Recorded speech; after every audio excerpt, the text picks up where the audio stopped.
Olá, seja muito bem-vindo. Está no ar mais um Sala de Entrevistas. Que prazer ter a sua companhia e a sua audiência. E você sabe que esse programa aqui é voltado para a gente ter um bate-papo super gostoso, muito interessante sobre assuntos variados. Desde educação, nutrição, alimentação, religião, a gente fala sobre tudo por aqui. E o assunto de hoje é muito interessante porque está chegando a data mais doce do ano. A Páscoa. E a Páscoa é conhecida pelo quê, gente? Chocolate. Quem não gosta de um docinho? E nesta data todo mundo, olha, se libera para comer um docinho. E para falar sobre nutrição e Páscoa, nós chamamos a nutricionista Patrícia Pauletti. Seja muito bem-vinda. Tudo bem? Obrigada pelo convite. Ai, olha, prazer é estar nosso. aqui. E olha, e esse assunto tem muita coisa pra gente falar, porque eu aposto que quando você vai fazer ali uma dieta, um planejamento alimentar, sempre tem aquele que pergunta, eu posso comer um docinho? Com certeza. Todo paciente fala, mas libera um docinho depois do almoço, por favor. Então, geralmente, doce, ele tá ligado o ano inteiro também, além de, claro, na Páscoa estar muito mais, né? Com certeza. E a gente tem uma relação com doce que é confortável. Às vezes você tá estressado, tá nervoso, vai sair com os amigos, ou você está num almoço de família e sempre tem aquela sobremesa gostosa, então Sempre. O doce faz parte da rotina. Sempre. O doce, ele tá rodeado, né? Geralmente, quando as pessoas se reúnem para almoçar, jantar, enfim, celebrar alguma coisa, sempre tem uma sobremesa após, né? Ou então, uma mesa de doces, de bolo. Então, o doce, ele sempre tá rodeado das pessoas, né? É muito cultural isso. Com certeza. E a pergunta que todo mundo faz nessa época é: dá para comer chocolate sem sair do planejamento alimentar, sem sair da dieta, não ter peso na consciência? Com certeza. Tem uma quantidade, né, que a gente geralmente orienta, que é 30 gramas ao dia. Essa quantidade é uma quantidade segura, que não vai extrapolar na dieta, não vai não ser saudável. Então, é uma quantidade que todo mundo pode consumir. Claro, a gente orienta, né, a não consumir todos os dias, mas quando for consumir, 30 gramas é uma quantidade bem moderada, bem segura para comer. Ai, que delícia. Então já tirou um peso da minha consciência, porque nessa Páscoa eu não sei se eu vou colocar ali os 30 gramas na balança. Pode ser que vai mais. Eu vou tentar. E eu queria te perguntar, existe um chocolate que ele é mais aconselhável, mais saudável? Porque hoje no mercado a gente vai e tem opções para todo mundo, né? Sim. Tem opções branco, com amendoim, com castanha, tem para todos os gostos. Tem algum tipo de chocolate que é mais saudável para o corpo? Tem. O chocolate meio amargo, ou então o amargo mesmo, que é o 70%, ele é considerado mais saudável porque ele tem menos açúcar, menos gordura e mais cacau. Então, ele acaba sendo uma opção muito mais saudável. Só que a quantidade calórica dele, às vezes, é a mesma quantidade calórica de um chocolate ao leite. Então, se a pessoa for gostar muito de um chocolate ao leite e for conseguir consumir 30 gramas, às vezes é mais saudável para ela consumir um chocolate que ela goste, né, na quantidade segura, do que às vezes comprar um meio amargo que ela não vai gostar. Então, mas o saudável mesmo é o meio amargo, com certeza. Entendi. E a gente vê também que a maioria dos chocolates no mercado, às vezes, é mais açúcar do que chocolate. O cacau não é nem tão presente na composição. É preciso ficar atento a isso? Com certeza. Também existem várias versões diet, light, que são, às vezes, opções que têm muito adoçante, né, que podem causar, às vezes, até um desconforto gástrico. O adoçante, dependendo da quantidade, às vezes pode causar essa quantidade de vontade a mais de doce, então nem sempre ele é uma opção mais saudável. Então, realmente, o meio amargo às vezes é a melhor opção, ou então consumir a opção que você gosta, mas dentro da quantidade certa. Olha, e agora a moda, né, é o ovo de colher. Sim. E muitas mães aproveitam essa moda porque dá para fazer em casa, com as crianças, gasta menos. E eu queria te perguntar, é possível ingerir um ovo de colher, fazer uma opção mais saudável com as crianças, que tenham ali uma fruta, algo diferente? Claro, tem muitas mães, né, muitas pessoas que gostam de fazer mesmo o próprio ovo de Páscoa. Então, geralmente a gente indica um chocolate meio amargo e, às vezes, claro, cuidar na quantidade, né, de ingerir, geralmente das crianças, né, que vão ingerir, cuidar na quantidade. E, claro, às vezes, aliar junto com uma fruta, né, um outro alimento junto para acabar não exagerando apenas no chocolate. Mas tem muitas opções mais saudáveis, sim, que dá para fazer em casa, com chocolates mais saudáveis, com menos açúcar e mais cacau. Ai, que delícia, porque, assim, gente, eu gosto muito de ovo de É colher. gostoso, né? Quem não gosta? Verdade.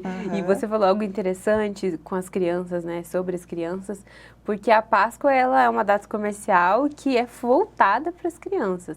Os ovos de Páscoa, hoje a criança às vezes nem vê o chocolate, se tem amendoim, se tem morango, se tem chocolate branco, é o Verdade. brinquedo que está É o dentro. brinquedo que tá lá, né? É mais comercial muitas vezes, né? Exatamente. Então, geralmente, essa é uma época que muitas pessoas compram o chocolate mesmo, porque é uma época que geralmente tá ali no mercado, tá nos olhos das pessoas, né? Compram às vezes por influência ou ganham muito chocolate, então nem sempre a pessoa gosta tanto de doce, mas acaba comendo às vezes por influência de amigos, de familiares, né? Que se reúnem, ganham, trocam chocolates, então também tem que prestar muita atenção nesse detalhe. Se vai comer, tá com vontade mesmo, saborear o chocolate, porque muitas vezes as pessoas comem rápido e acabam comendo uma quantidade muito maior do que deveria, né? Então, prestar atenção também nessa quantidade, se realmente tá com vontade de comer um doce e não por influência de alguém. Entendi. Isso que você falou sobre essa questão da vontade, às vezes quando a gente está reunido com pessoas, realmente tem essa questão da influência. Uhum. Essa reflexão que a gente faz antes, dá para procurar, às vezes, uma opção? Por exemplo, eu tô com vontade de comer doce. Uhum. Tô ali com uma vontade de comer doce. Uhum. Será que vale a pena, às vezes, pensar assim, o que eu posso substituir? Tem coisas que no nosso paladar, esse sabor doce, ele poderia ser substituído? Tem. Geralmente, né, nutricionista indica, procure uma fruta, né? Mas nem sempre a pessoa quer um alimento mais saudável para substituir o chocolate, que é um alimento que a pessoa quer comer. Mas geralmente o que a gente indica? Faça uma refeição antes, então almoça ou janta, mata a saciedade, né? Mata a tua fome, aí após isso saboreie uma sobremesa ou um chocolate, porque você não vai mais estar com tanta fome. Então, a quantidade que você vai comer, com certeza, vai ser muito menor do que se você estivesse comendo no lanche da tarde, ou ele sozinho, digamos assim. Ah, entendi. Então, o horário também influencia Com bastante certeza. nisso. Se você for lanchar, né, à tarde só um chocolate, você vai consumir provavelmente uma barra inteira. Né? É difícil a pessoa ter um autocontrole de comer uma quantidade de 30 gramas. Mas se você for optar por depois do almoço, você já vai estar lanchada, né? Você já vai estar com uma refeição ali. Então, o chocolate, ele com certeza vem para você só agregar com uma quantidade menor. Que legal, porque é tudo uma questão de você refletir também, e é tudo psicológico muitas vezes. Essa fome que a gente sente, essa Com necessidade certeza. do doce também pode estar relacionado à nossa saúde emocional, né? Com certeza. Hoje em dia, muitas e muitas pessoas têm ansiedade, né? Fazem tratamento para ansiedade, compensam na comida, né? Não especialmente só no doce, mas na comida em geral. Então, a gente vê aí um aumento de peso, de obesidade, né? De várias doenças crônicas relacionadas a isso.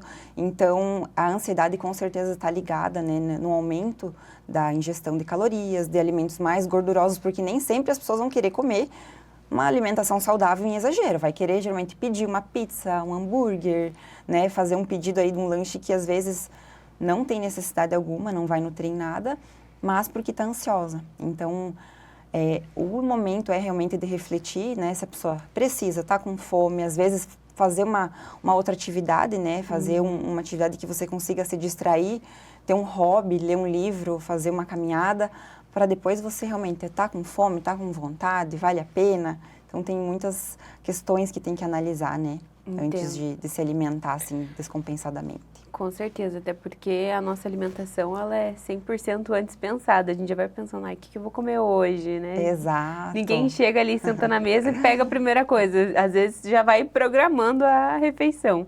E às vezes esse planejamento, ele é o ideal, porque você já sabe que você vai tomar café da manhã, você já sabe que vai lanchar, vai almoçar, jantar.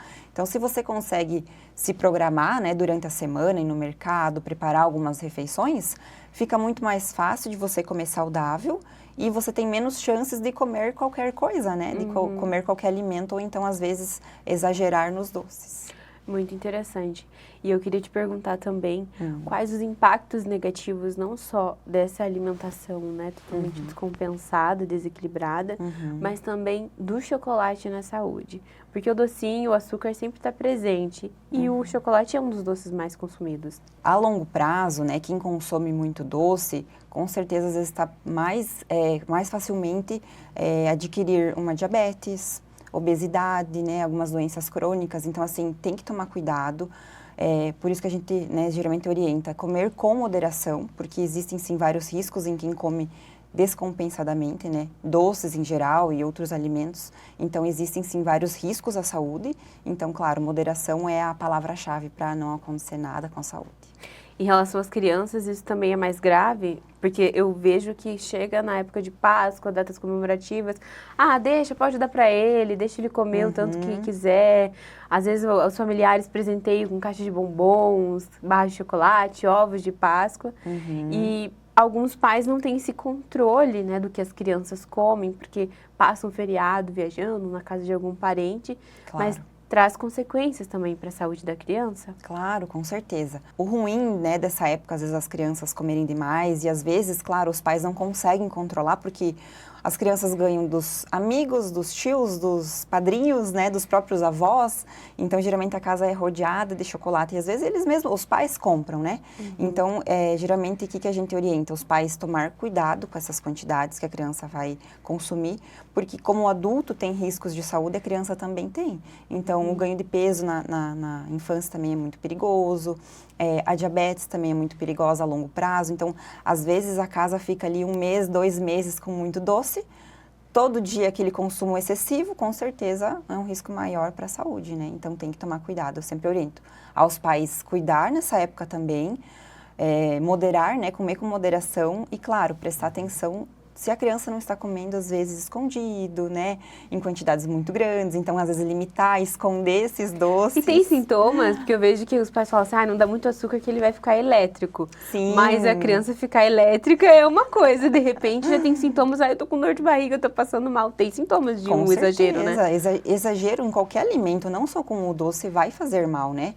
Então, assim, às vezes, aquele pico de aceleração, né? A criança fica, o adulto fica muito acelerado, depois dá aquela canseira, aquele sono. Então, tem esse pico, porque o açúcar dá muita energia e depois você fica mais sonolento. E, claro, às vezes pode dar um desconforto gástrico, dores de barriga, dores abdominais, né? Às vezes até uma intoxicação alimentar com muito chocolate, porque tem muita gordura.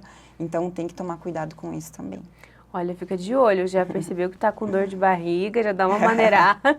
Dá uma cortada, né? E aí, nessas horas, o que fazer? Tomar água, vai descansar? Existe algum alimento que eu já ouvi, né? Isso aqui é bom para absorver, que ajuda. Existe isso? Não. O que geralmente é o melhor a fazer? Voltar para a sua rotina normal.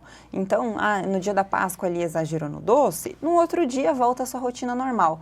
Tomar muita água, né? Hidratação é muito importante. Consumir alimentos ricos em fibras, né? Então, muita salada, legumes, grãos integrais, proteínas magras também. Então, voltar à rotina. Crianças também, o ideal seria voltar a uma alimentação muito mais saudável, né? No numa data, né? Após as datas que tem muito chocolate. Então, essas orientações são boas para adultos e para as crianças também. Legal, olha, gente, o programa de hoje repleto de dicas e informações importantes, porque eu tenho certeza que quem está assistindo já parou para pensar, eu preciso melhorar minha alimentação. Com certeza, todo mundo. Precisa ter uma rotina mais saudável. E principalmente nesse começo de ano, a gente tem muitas metas em relação a isso. Sim. E no próximo bloco, a Nutri vai falar um pouquinho pra gente sobre esse planejamento, como ter uma rotina mais saudável. E o pós-Páscoa, que deixa o pessoal bastante nervoso. Ela já falou um pouquinho, mas a gente vai se aprofundar mais nesse assunto. Não sai daí, é no próximo bloco e eu te espero.